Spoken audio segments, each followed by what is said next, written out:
Bom, pessoal, eu sou o Alex Garzão, não é?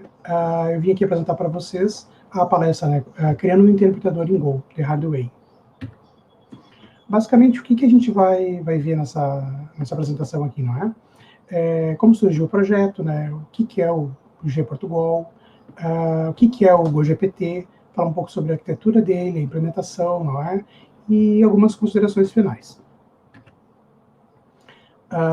Esse slide aqui eu gosto de colocar boa parte das palestras que eu faço, inclusive esse slide que eu copiei de uma palestra sobre compiladores, né, um compilador de Go até, inclusive, porque realmente é isso, não dá para a gente detalhar tudo, não dá para a gente abordar tudo, não dá para a gente falar sobre tudo, não é? Então, muitos detalhes ficam literalmente para debaixo do tapete, não é? Mas eu fico à disposição aí, podem mandar mensagem, dentro do possível eu respondo, tiro dúvidas, né? Tentar resumir, assim, mas basicamente falar um pouco sobre mim, né? Eu acho que como vários aqui do evento, eu sou apaixonado por tecnologia, né? Como vários aí. Curto muito a área de linguagem de programação, computadores, máquinas virtuais, geradores de código. Tenho um certo apreço por sistemas de alto desempenho e projetos desafiadores, né? Antigamente eu falava muito em projetos complexos, não necessariamente complexos, mas projetos desafiadores, né? E já atuei com alguns toy compilers, não é? Na graduação atuei com o Holo Compiler, não é? No mestrado com o Ruby Compiler, uma linguagem também acadêmica. Já trabalhei em outro contexto com o GPortugal também. Já fiz tradutores de Pascal para gerar bytecode da JVM, não é? Já trabalhei com essa linguagem ST. Basicamente é um Pascal-like, assim. Essa linguagem ST está na norma IEC 6.11.31.3, né? É uma norma de automação industrial. Basicamente, a ideia era ler essa linguagem ST e gerar assembly para o processador, né? Para o microcontrolador 80C51. E também já fiz implementações no GC. O GC é o compilador de Go, não é? Mas o famoso just for fun, né? Não é nada que foi para digamos assim, foi colocado dentro da versão oficial, enfim, só para aprendizado mesmo, né? Tá, mas vamos focando na apresentação aqui, né? Como é que surgiu a ideia do projeto, né? Como eu comentei, eu gosto muito da área de computadores, gosto de Go. Aí eu, mas será que não tem como juntar, assim, enfim, o que eu poderia fazer? Talvez alguma coisa interessante de fazer com Go, né, na área de computadores, né? Então, eu literalmente fui lá no Google e coloquei lá, Golang Compiler. De cara me saiu esses dois livros aí, até do mesmo autor, não é? Que é, enfim, escrevendo um interpretador em Go e o outro escrevendo um compilador em Go, não é? Eu achei bacana, assim, né? Confesso que não comprei os livros, mas tem o primeiro capítulo de cada um deles lá, o primeiro, acho que o segundo é disponível online, enfim. Eu dei uma folhadinha, digamos assim, né? Eu olhei rapidamente e achei bacana, assim, sabe? Porque nas duas abordagens eles usam, então, apenas Go, né?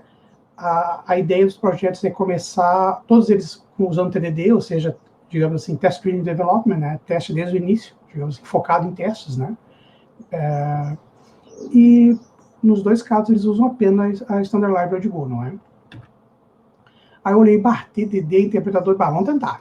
Mas daí entra a questão, sempre que a gente pensa em interpretador, compilador, pensa, mas tem uma linguagem de origem, né? Tem uma linguagem que vai ser parseada, enfim, vai ser interpretada, né? Aí eu pensei, bom, eu já tinha utilizado o GPortugal em outros contextos, vou fazer com o GPortugal, não é? Vou usar o GPortugal como linguagem de entrada. Mas para contextualizar, assim, o que é o GPortugal, né? É uma linguagem, o foco dela é aprendizado, né? Ninguém vai ver código de GPortugal em produção, digamos assim, não é? Ela é realmente uma linguagem para aprendizado, não é? Ela foi criada pelo Thiago Silva, a última versão que eu vi, né, que eu acho que o projeto, eu não digo que o projeto foi descontinuado, eu acho que o projeto foi estável, porque não tem muita coisa para evoluir nele, né? Mas a última versão que eu vi é a versão 1.1, que é de 2006, não é? E o que é o GPortugal? É basicamente, para quem conhece, o antigo Portugal, né, que é um português estruturado ali, a gente se algoritmo em português, enfim, o pessoal falava muito assim, mas o único diferencial dele é que ele tinha acentuação, né? Então, senão, então, enfim, tudo que fosse necessário, todas as palavras da língua portuguesa com acentuação era usado, né, nesse GPortugal. Aqui é o exemplinho mais simples possível, não é o famoso Olá Mundo, não é? Então, basicamente, o que a gente tem ali? Na primeira linha, a gente tem ali um algoritmo Olá Mundo, então a gente está identificando o nome desse algoritmo, não é? Tem ali o início, aqui está acentuado, tem ali o imprima, Olá Mundo, não é? E um fim ali. Claro que ele possui, né, possui toda a estrutura, né? Se, então, se não, para, repita, definição de funções, não é? Enfim, tem todo um conjunto maior aí. Tem como ler dados, né? Leia, imprima, enfim. Mas nesse contexto todo aí, não é? O que é o GoGPT nesse contexto todo? Ele é um interpretador escrito em Golang, não é? Então, o que ele faz? Né? Ele entende e executa. Ou não diria, né? O interpretador, ele faz o quê? Ele interpreta a linguagem de Portugal, né? E uma das metas do projeto foi TDD desde o primeiro respiro. Então, depois eu vou mostrar um pouco de código lá mais para o final, mas literalmente o primeiro trecho de código que eu fiz é um teste para digamos assim, um requisito que eu tinha que ter dentro do interpretador, um componente, não é? Precisava de um componente, então o meu primeiro código que eu fiz foi um teste para validar aquele componente, não é? Então, usando todo o fluxo de DD. Eu fiz o teste, falhou porque não tinha nada, comecei a fazer a implementação e assim segui o fluxo de TDD mesmo. Mas assim, então, qual é o propósito do GoGPT, né? É um conjunto de coisas, assim, mas como eu falei, a minha vontade de fazer alguma coisa com Go e compiladores, não é? Também queria, de certa forma, desmistificar um pouco essa parte de parser, interpretadores, compiladores, não é? Mas desmistificar de que forma? O foco desse GoGPT é ser código claro, não é ser um código otimizado, não é um código bam, não. O foco dele é um código dentro, digamos, do meu conhecimento, é um código para ser claro, não é? Não precisa ser rápido nem nada, ele tem que ser claro para que eu consiga abrir aquele código e facilmente entender. O interpretador é isso, mas eu abro ali e olho, olha que realmente, eu esperava, né, que o interpretador fizesse isso, e realmente aqui ele está lendo tal coisa, aqui ele está fazendo tal coisa, aqui ele está pegando um bytecode, enfim. Eu falo um pouco mais sobre o que é o interpretador aqui na sequência também. Por que o hard way? O hard way que eu quis dizer no sentido de não utilizar ferramentas externas. Não que isso seja ruim, né?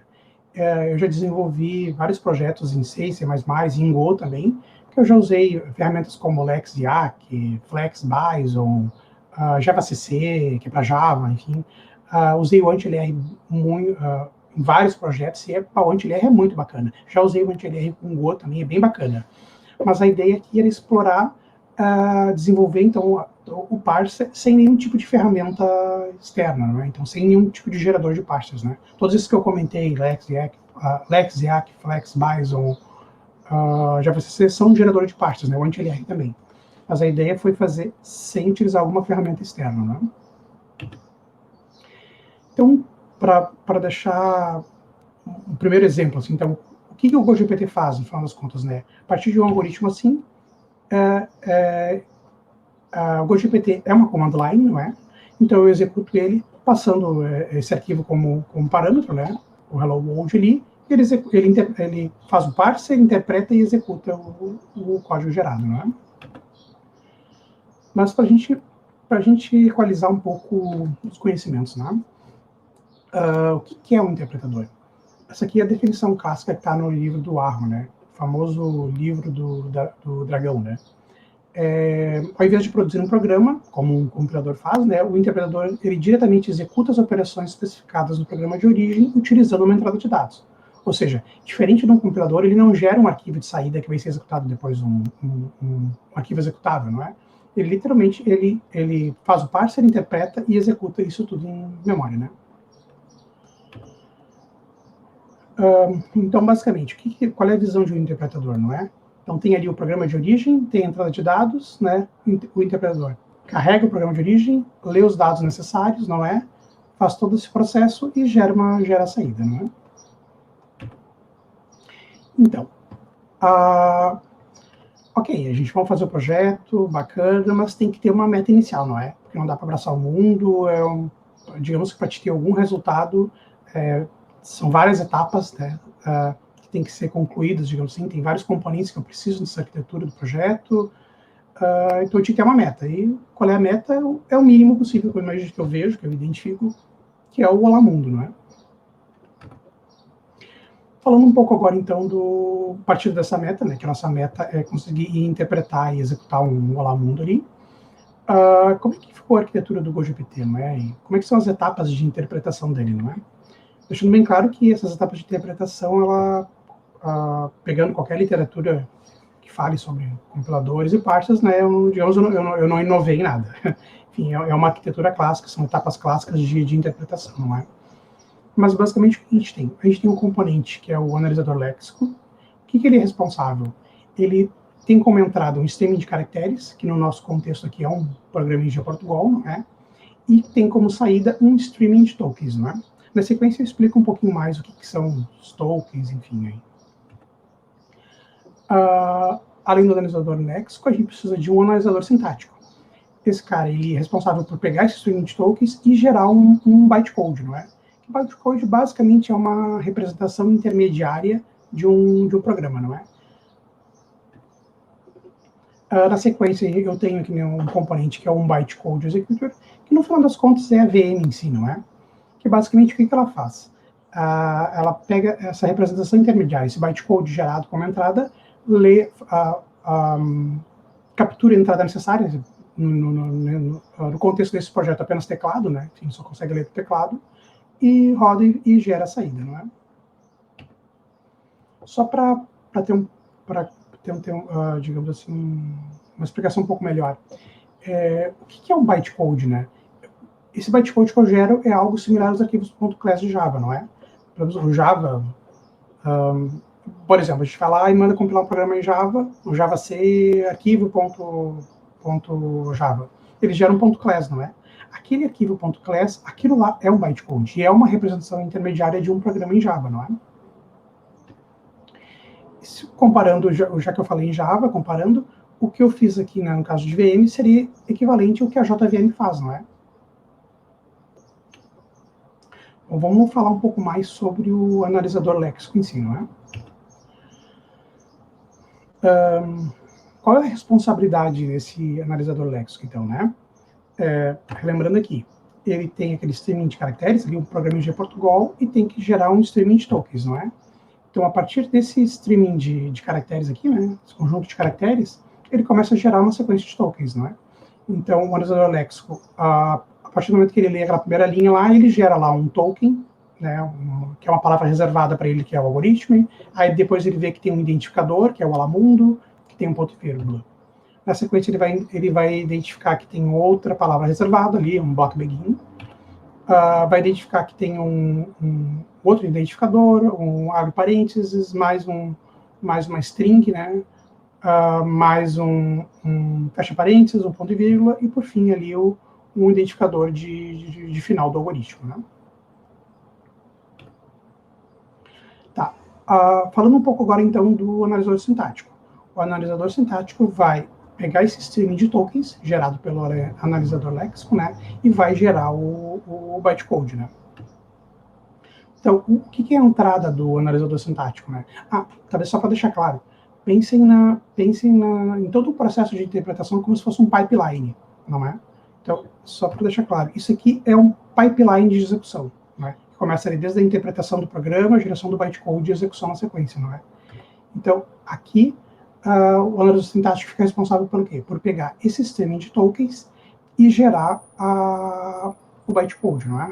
Essa representação intermediária. Por exemplo, aqui, o que tem dentro desse bytecode? Basicamente é uma constant pool e um conjunto de instruções, não é? Na época de faculdade, nem lembro direito a data, acho que foi mais para 99, ano 2000, 2001. Eu lembro que a gente fez um projeto acadêmico, né, muito bacana, que era transformar, na época, era digamos assim, um Pascal reduzido, né, um subconjunto de Pascal, e a gente tinha que gerar o arquivo .class de Java na época, não é? Então, na época, a gente leu bastante sobre JVM, acho que era a versão 1.0 ou 1.1, e tanto que esse conceito aí de constant pool, instructions e tudo mais, na verdade, tudo eu copiei, digamos assim, da ideia da JVM, não é? Bom, mas vamos lá. Voltando ao analisador sintático. O que ele faz, basicamente? Por exemplo, identificador. esses identificadores, não é? Ele sabe que vai ter que carregar para constant pool, não é? Então ali o imprima, ele coloca na constant pool, o olá mundo, ele coloca na constant pool, não é? Então, basicamente, a constant pool é o quê? Literalmente é onde eu coloco tudo que for constante dentro da minha aplicação. Constante no sentido de que não muda durante a execução, não é? Basicamente, depois de estar nessa constant pool, durante a execução, as instruções que estão abaixo ali, elas referenciam o índice desses elementos na constant pool, não é? Então, durante a execução, nenhum opcode, nenhuma instrução vai referenciar o olá mundo direto, ele vai referenciar o índice 1. E as instruções aqui, basicamente, elas refletem o algoritmo em si, não é? Eu falo um pouco mais a sequência aqui do que são as instruções, mas para dar uma palhinha ali, talvez, né? Ali eu tenho ali, então, load constant, né? Que basicamente a ideia dela é carregar constante na pilha, e o call zero ali, que é a execução de funções, não é? O bytecode, então, em si, digamos, é a junção da constant pool com as instruções, não é? Bom, falando um pouco aqui da VM em si, né, do Bytecode Executor, né? Então, esse carinha vai pegar essa representação, né, vai pegar os dados de entrada e vai gerar saída, não é? Então, basicamente, o que a VM faz? No startup dela, a primeira coisa que ela faz é carregar todo o bytecode. Por exemplo, da JVM, ele carrega o ponto .class para a memória. No nosso caso aqui, como é todo um pipeline, todo em memória, ele já estaria disponível, não é? Mas, de qualquer forma, ele tem que carregar o bytecode e organizar os dados da memória, né? Gerar constant pool, popular ela corretamente, não é? E após essa inicialização da constant pool, tem outros componentes mais, mas eu abordo eles na sequência aí. Mas, basicamente, para esse exemplo aqui, após popular a constant pool, ele começa realmente a execução, não é? Então, ele vai pegar instrução a instrução, né, e fazer essa execução. Por exemplo, ali o LDC1, o que é o 1 ali, né? O 1 quer dizer o índice lá, como eu comentei antes, né? Então, ali, ó, carrega a constante, né? Olá, mundo da pilha, não é? E esse call zero ali, o zero ali quer dizer quem? É o índice da constant pool, não é? Então, ele está dizendo lá o IO.println, que internamente seria a função responsável por mandar informações para standout, né? E basicamente o que esse call zero faz? Ele retira uma constante da pilha e imprime. Na sequência eu falo um pouco mais aí sobre o que é a pilha, não é? Enfim, para o contexto desse olá mundo, basicamente a gente precisa de duas instruções só, que é esse LDC e o call aí. Então, sumarizando a meta do GoGPT, não é? É pegar esse algoritmo aqui, gerar esse bytecode, para que a gente consiga ter uma command line e possa executar todo esse algoritmo, não é? Então, esse aqui é o resumo do que a gente tem de requisitos dessa versão 01, não é? Preciso de uma VM, não é? De uma máquina virtual, que tenha, então, suporte a uma constant pool, a uma pilha, uma stack interna, né? Essas duas instruções, a load constant e o call. Esse componente bytecode executor, que vai entender as instruções e conseguir executar uma a uma. Preciso de um parser, que é quem vai pegar o algoritmo e gerar todo ali gerar o bytecode, e eu preciso também de um GoGPT. O GoGPT, na verdade, ele é só a execução do parser e a VM na sequência, né? Mas ele é uma command line e ela tem que ser gerada de alguma forma, não é? Por que stack-based? Máquinas virtuais, elas tentam simular o comportamento de uma máquina real, né? Dentro do possível, não é? E tem basicamente dois tipos, né, que eu conheço, né? Que são as stack-based, que são baseadas em pilha, e tem as register-based, que são baseadas em registradores. Essas baseadas em registradores são bem mais poderosas. No geral, assim, a impressão que eu tenho é que elas dão muito mais flexibilidade na hora de gerar o bytecode, não é? Só que elas são muito mais complexas para desenvolver. Então eu optei por fazer uma stack-based pela simplicidade, não é? Porque qual é a ideia da stack-based? É que todas as operações ocorrem na pilha, não é? Então, se fosse uma register-based, eu teria literalmente registradores, sei lá, A1, A2, A3, teria instruções para dizer multiplica A1 por A2, soma A1 em A5, né? Stack-based não. A gente carrega os dados que a gente quer para a pilha, executa uma operação, e essa operação retira os dados da pilha, executa e retorna com o resultado para a pilha novamente, não é? Como exemplo, a JVM é stack-based, né? Então, porque a gente pensa às vezes, mas uma VM stack-based é mais simples e ninguém usa. Não, a JVM é stack-based. E, como eu já tinha comentado antes, né, um requisito é TDD desde o início, né? Tá, mas é como sempre dizem, né? Falar é fácil. Vamos ver um pouco de código aí para tentar desmistificar um pouco, né? Porque às vezes parece meio mágico tudo, mas não é. Vamos lá. Então, vamos focar primeiro nessa constant pool aqui, não é? Esse aqui foi literalmente o primeiro trecho de código que eu fiz. Para quem conhece um pouco de Go, não é? Mas eu vou explicar, assim, vou tentar explicar o suficiente mesmo para quem não tenha conhecimento de Go. Mas basicamente isso aqui é um teste, é um formato de testes, né? Testes de unidade em Go, não é? Onde eu estou fazendo o quê? Nesse teste de código aqui, eu estou criando uma nova constant pool, não é? Aqui, na linha 3 aqui, eu estou adicionando uma constante 1, 2, 3 e validando que o índice dela é 0, porque por ser uma constante pool, a ideia qual é? Conforme eu vou adicionando elementos a ela, ela adiciona na sequência, né? Então ali eu estou adicionando a constante 1, 2, 3 e verificando que é o índice 0. Por sua vez aqui, adiciono a constante 4, 5, 6 e verifico que o índice dela é 1, né? Como é que ficou a implementação inicial da constant pool, não é? Não vou entrar em muitos detalhes, assim, mas falando um pouquinho de Go, né? Isso aqui digamos que a struct é uma forma que a gente tem, assim como similar a Pascal e C, de guardar um conjunto de informações, não é? Só que no caso de Go, a gente consegue, para uma struct, definir métodos também. Frisando bem que Go não é uma linguagem orientada a objeto, mas ela tem alguns recursos de orientação a objeto. Então ela tem o conceito de métodos, de objetos, não é? Só que ela não tem herança, não tem polimorfismo. A ideia dela é que, em vez de usar herança e polimorfismo, a gente utilize composição. Então, a gente vai literalmente compondo objetos. Né? Mas, enfim. Então, essa struct aqui basicamente representa os dados que a minha constant pool tem que ter. Que, nesse caso aqui, eu criei ali, para quem entende e conhece mais Go, é um slice que, falando em outros termos, assim, dá para se dizer que é um array. É um vetor. Não, desculpa, seria um vetor. Não é? É um vetor, nesse caso aqui, de qualquer tipo de dado. Né? Aqui o new.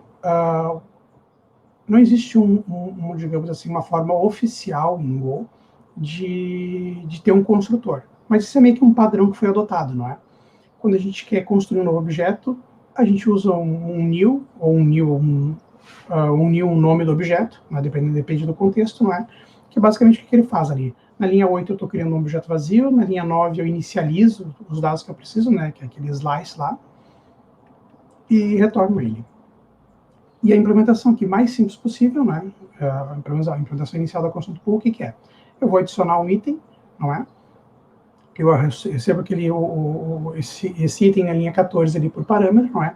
Então, ali na linha 15, eu adiciono esse elemento no slice que eu tenho lá e retorno a posição em que ele foi adicionado. Bom, o próximo teste que eu fiz foi, ok, estou adicionando elementos, mas eu tenho que ver se eu consigo obter esses elementos se está tudo ok, não é? Então, aqui também, adicionei um elemento, desculpa, e aqui na linha 5 eu estou usando um outro método que foi implementado, o get, para poder pegar esse elemento, e na linha 6 eu estou validando que realmente é o elemento 1, 2, 3 que eu adicionei antes. A mesma coisa para o elemento 4, 5, 6 aqui. Então, o que foi a implementação inicial do get, não é? Basicamente, eu vou lá e retorno o que tem lá dentro do meu slice lá de constantes lá. Recebo o índice por parâmetro ali e retorno. Ok, mas eu também pode ter problemas e eu tentar obter um índice que não existe, não é? Então também montei um primeiro teste onde eu tento pegar um índice que não existe, não é? Da mesma forma, adicionei 2 elementos, tento obter o elemento 0, ok, tá, até. Quando eu tento ler o elemento 2, que não existe, porque só tem na verdade o 0 e o 1, ele me retorna um erro de domínio ali, né, que é um índice não encontrado. Essa aqui não foi a alteração que foi necessária ali no get, não é? Então, literalmente, só testar se o índice está fora do meu range, do meu slice ali, né? Eu retorno um erro de domínio. Bom, nesse momento eu tinha uma constante pool ok, precisava da implementação de uma stack, não é? Cara, aqui eu não vou entrar em cada um dos testes que foi feito, porque senão não seria ficar um pouco maçante a apresentação. Mas basicamente, tipo, esse aqui é uma lista de alguns testes que foram feitos, né? Que é meio óbvio, mas enfim. Adiciona valor, valida o valor do topo, adiciona valor, dois valores, valida, adiciona valor, remove, valida, enfim. Valida o stack underflow e por aí vai, não é? Como é que ficou a implementação da stack também? Similar à constant pool, né? A gente tem que ter uma struct para poder guardar os dados, né? Desse objeto. Também então, tem uma lista de itens ali.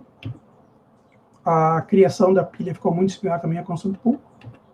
E aqui também, onde eu estou colocando elementos nessa minha pilha, também ficou muito similar à constant pool. O pop, não é? Pop, basicamente o que ele faz? Valida se pode retirar, né? Se for o caso, gera um stack underflow, e ele realmente pega o elemento e remove esse elemento do slice. Diferente do top, que o top é muito parecido com o pop, né? Mas só a diferença é que ele não retira o elemento da pilha, né? Bom, nesse momento aqui, então, a gente tinha dois componentes já prontos, né? Então, a constant pool e a stack. E a gente precisava começar a fazer a implementação das instruções. Deixa eu tomar só um momentinho.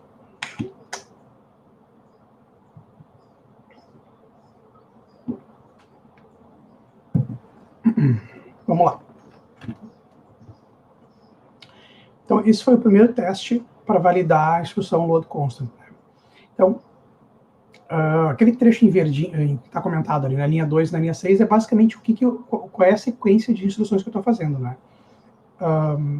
Ali na linha 2 eu estou definindo uma constant pool e dizendo que o índice 0 dela é uma string ABC. E a partir da linha 6 eu estou executando a instrução load constant 0, né? Que é a que vai carregar isso para a pilha, não é? Então, o que eu faço ali? Na linha 3, então, estou criando uma constant pool. Na linha 4, eu estou adicionando essa string ABC e guardando o índice dela, né, o CP index ali. Ali na linha 11, eu estou criando essa instrução LDC, definindo que o índice dela, que é quem ela vai carregar, é o que foi retornado ali na linha 4, não é? Na linha 3 ali, eu estou realmente executando a instrução, passando os componentes que ela precisa, né? Na linha 14, né, eu estou pegando o topo da pilha, né, e na linha 15 eu estou validando que realmente o que eu tenho no topo da minha pilha é a constante ABC. Como é que ficou a implementação das instruções?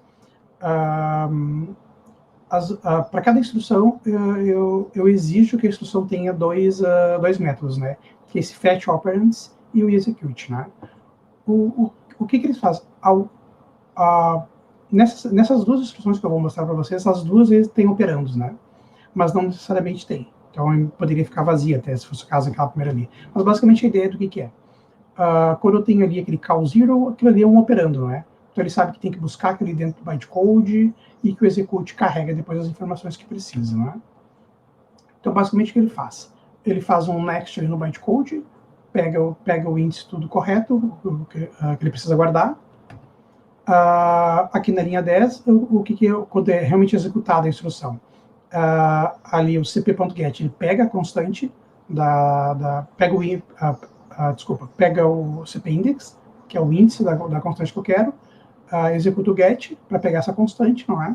E na linha 3 está fazendo um push para a pilha. Lembrando que a ideia do LDC é carregar constantes para a pilha, não é? Então ela pega o índice que ela tem que carregar e faz ali na linha 13 o push para carregar essa constante para a pilha. Na sequência, vamos mostrar um pouco da instrução call. Né? Para a execução de um call, o que eu preciso? Basicamente, né, o que eu vou fazer aqui é imprimir o hello world na tela, não é? Então, eu preciso de uma constant pool que tenha, então, a string IOPrintln, a string hello world e um inteiro 1. Esse inteiro 1 é basicamente o número de argumentos que o IOPrintln vai retirar da pilha e imprimir. Então, aqui eu estou executando a instrução load constant, né? Repare que para ela eu passo standard in, standard out, mas umas versões fake, não é? Porque durante os testes eu não quero, eu realmente, enfim, como boa prática, eu não vou ficar olhando tela, né? Enfim, não vou ficar executando e olhando validação de tela. Então eu uso esses fake standard in, fake standard out, que eu consigo, depois da execução, validar o conteúdo que foi impresso, digamos assim, né, o que foi mandado para ele. Aqui eu estou executando, então, a instrução load constant 2, né, que na verdade carrega o inteiro ali 1. E aqui eu estou realmente executando a instrução call, não é? Passando esses dados e validando aqui, né? Porque depois da execução ali em fake standard out, né, ponto last line, ele me retorna qual foi a última coisa impressa na standard out, né? Basicamente, como é que ficou a implementação do call aqui, não é? A mesma ideia, tem o fetch operands, que ele busca qual é que é a função que tem que ser chamada, né? Nesse exemplo seria o IOPrintln. E aqui também, após pegar a informação da pilha, ele vai validar. Se for o println, faz uma coisa, se for o readln, faz outra. O código que está no GitHub está um pouco diferente do que está aqui. Aqui eu tentei simplificar para deixar bem óbvio assim, na apresentação lá. Mas não é muito diferente isso aqui. Se for pegar o código que está no GitHub, olhando ele, assim, fica óbvio assim, como ele endereça as funções. Bom, até aqui, então, a gente já tinha as duas instruções implementadas, não é? E temos que focar agora, então, no bytecode executor, não é? Mas o que a gente precisa? Qual foi o primeiro teste para esse bytecode executor, né? Então, a gente tem que carregar os dados da constant pool, executar as instruções, não é? Então, para poder carregar o hello world, fazer toda a sequência, e no final das contas, ali na linha 14, eu estou realmente executando esse bytecode executor, né? Passando todos os dados e validando que no standard out tenha o hello world lá, que foi carregado. Como é que ficou a implementação desse bytecode executor? Aqui também, né, a mesma ideia. Essa struct ela guarda todos os dados referentes ao bytecode executor, né, que basicamente ele tem ali na linha 3 o bytecode em si, que tem que ser executado. Na linha 4, o conjunto de instruções que ele tem disponível, né, no momento só duas. E na linha 5, aquele P é o instruction pointer, né, que basicamente é um apontador para a próxima instrução que tem que ser executada. Aqui, digamos assim, no construtor dele, não é? Deixando bem claro que o Go não tem construtor, mas, enfim, só para tentar clarificar. Dessa inicialização aqui, então ele já inicializa o meu instruction pointer para 0, não é? Aponta para o bytecode, e ali na linha 15, 16 e 17, ele inicializa a parte de instruções e faz os apontamentos, não é? Então ali a instrução LDC, instrução call, e ele realmente aponta para a implementação real. Como é que é o run desse bytecode executor, né? Olhando para ele assim, eu diria que ele é bem óbvio, assim, né? Na minha visão. Porque sempre que a gente pensa numa máquina, no interpretador, a gente pensa que ele vai interpretando até terminar ou ocorrer algum erro. E aí é o que ele faz. Tem ali na linha 4, tem um for ali infinito, né? Ou seja, ele executa até dar algum erro ou terminar, no final das contas. Então o que ele faz? Ali na linha 5 ele está pegando um opcode, não é? Valida por erros e tudo mais. Na linha 10 ali, ele está pegando a instrução, né, baseado naquele mapeamento que foi feito antes, né, de instruções. Para aquela instrução, ele vai lá e força ela a pegar os operandos, força no sentido de executa o método, e depois executa o execute da instrução na sequência. O que o next em si faz? Ele simplesmente pega o bytecode atual e incrementa ali o instruction pointer na linha 19, né? Bom, nesse momento aqui, então a gente já tinha o bytecode executor, né? Pronto. A gente precisa focar agora no parser, né? Esse aqui não foi um dos primeiros testes que eu fiz para o parser, né? Mas foi um deles, né? Que é basicamente o que eu tinha. Eu tenho aqui na linha 2, aqui, né? Eu defino o que seria o meu algoritmo. Aqui na linha 6 eu estou instanciando um lexer, né? Que é o que vai fazer toda a parte de análise léxica. Na linha 7 estou instanciando um parser, né, que recebe esse lexer como entrada. Na linha 8 eu estou realmente executando o parser e validando que não ocorreu nenhum erro, né? Para deixar claro, assim, toda essa parte do parser acho que ficaria meio inviável de mostrar na apresentação, que ela acabaria ficando muito extensa, não é? Então aqui eu vou focar mais nos testes que foram feitos para validar o parser, né? Mas enfim, a implementação está lá no GitHub, quem quiser olhar, sinta-se à vontade. Bom, vamos lá. Então aqui, esse foi o próximo teste que eu fiz, né? Para verificar todo esse fluxo, não é? Então, qual é a ideia desse teste aqui? Ver se o parser está gerando o bytecode esperado, não é? Porque aqui eu tenho a definição do algoritmo, aqui eu estou definindo o que eu espero que a minha constraint pool tenha depois da execução do parser. Aqui eu defino o que eu espero que eu tenha de bytecode, né? Depois que o parser executa. Aqui eu estou realmente executando o parser e validando os dados esperados. Então, aqui. Só deixar claro aqui. O parser, depois da execução, ele tem dois métodos, né? Que é aquele get constraint pool e o get bytecode ali. Então, o que eu faço ali, na linha 19 e 20, é validar que realmente o que o parser está me retornando são os dados que eu coloquei como esperados aí na linha 6, na linha 11. Aí, né? Bom, nesse momento aqui, então a gente já tinha o parser e só precisava, digamos assim, fechar as pontas. Fechar as pontas que eu digo é ter a command line mesmo, não é? Essa aqui é basicamente a minha command line hoje. Claro, para poder demonstrar aqui, eu tirei todo o tratamento de erros de Go, né? O tratamento de erros, para quem conhece, ele é bem extenso, digamos assim. Extenso no sentido, recebe um erro, faz o tratamento, né? Então, todo esse tratamento de erros eu tirei. Mas, assim, digamos que o algoritmo em si, o como é uma minha função principal, do GoGPT é essa que está aqui, eu mostrando aqui para vocês, não é? Então, basicamente, aqui na linha 2, ele está pegando dos argumentos que ele recebeu, né, o nome do arquivo. Na linha 3, ele está lendo esse arquivo. Na linha 4, ele instancia o lexer. Na linha 5, ele instancia o parser. Na linha 6, ele executa o parser, não é? E na linha 7 começa a execução da VM em si.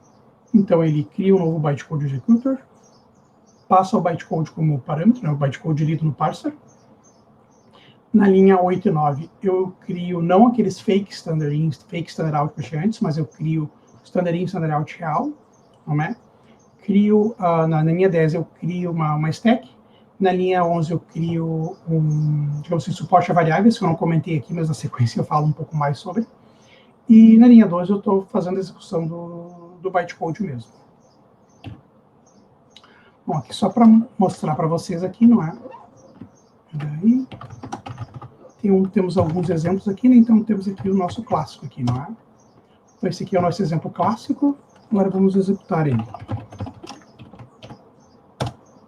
Opa. Aqui, nosso famoso Olá Mundo aí, né? Então, nesse momento a gente tinha a versão 0.1 do GoGPT ok, não é? Só que depois disso eu comecei a colocar mais algumas coisinhas, não é? Por exemplo, declaração de variáveis, não é? Então eu posso declarar variáveis, por que isso? Para poder usar uma função layer, então eu consigo ler dados, consigo imprimir dados. Naquela versão inicial, a função imprima só podia receber um argumento, aí, enfim, uma pequena melhoria, mas que ajuda bastante. Esse aqui pode receber vários argumentos, não é? Esse aqui é um outro exemplo um pouquinho maior. Peraí. Aqui.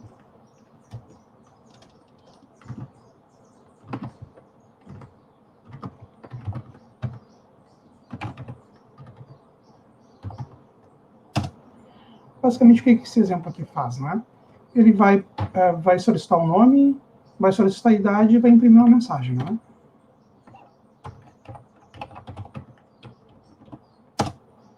Qual o seu nome? Alex. A idade? 46. Olá, Alex, você tem 46 anos, né? E o que falta? Falta bastante coisa. A ideia desse projeto nunca foi eu fazer um interpretador completo, um parser completo. A ideia sempre foi assim, fazer o mínimo para deixar alguma coisa bem clara, assim, sabe? Mas então falta expressões relacionais, aritméticas, estruturas de repetição, tipos numéricos, lógicos, matrizes, enfim. Tem várias coisas que estão pendentes aí, né? Algumas considerações finais aqui, não é? Eu já fiz projetos similares em C++, como eu já tinha comentado, acho que no início, né? Mas esses aqui em Go ficou muito mais simples. Mas por quê? Só por causa da linguagem? Não. A linguagem ajudou bastante, sim. A linguagem, enfim, é bem mais fácil de fazer as coisas em Go do que em C++, né? Go é bem menos complexo, né? Mas, claro, olhando para os projetos que eu fiz aí, sei lá, 10 anos atrás, 15, 20 até, também teve muito, digamos, erro meu de engenharia de software, né? Por exemplo, naquela época eu já usava alguma espécie de clean code, digamos assim, ok, sabia que tinha a importância de testes, mas eu não tinha muito definido que tipo de testes eu deveria fazer ou não, enfim, eu tinha basicamente só testes end-to-end, né? Naqueles projetos tinham muitos testes, mas era só testes end-to-end, não é? Então, esses projetos em ciências mais eles ficaram bem mais complexos, mas também por erro de engenharia de software meu, né? Mas enfim, Go ajuda muito. Go é uma linguagem bem bacana. Sugiro para quem não conhece, dar uma olhada. E sim, ó, Go tem uma documentação dela excelente, na minha opinião, né? Tem um bom tooling, né? Enfim, quando tu instala o Go, Go já vem com várias as ferramentas todas básicas ali, né? Para te poder fazer de tudo um pouco, né? Bem legal.